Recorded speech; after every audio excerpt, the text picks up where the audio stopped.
Hi loves! Mini vlog ulit tayo for today and nandito kami sa Samgyupta, Lagawe Plaza para kumain ni Love.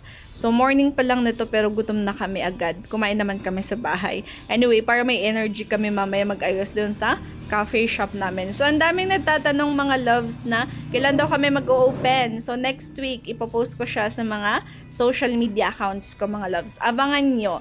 And nandito kami sa SNJ para kunin yung pinareserve ko na ref. And bumili na rin para ako dito ng burner. Dito ko din binili actually yung aking freezer sa SNG. Anyway, ito yung ating update sa coffee. Hindi pa siya tapos. Kinakabit pa lang yung WPC dyan. And yan yung magiging theme ng coffee natin. Beige and white. And yung ilaw ko, buti nakabit na. Pero iisa lang.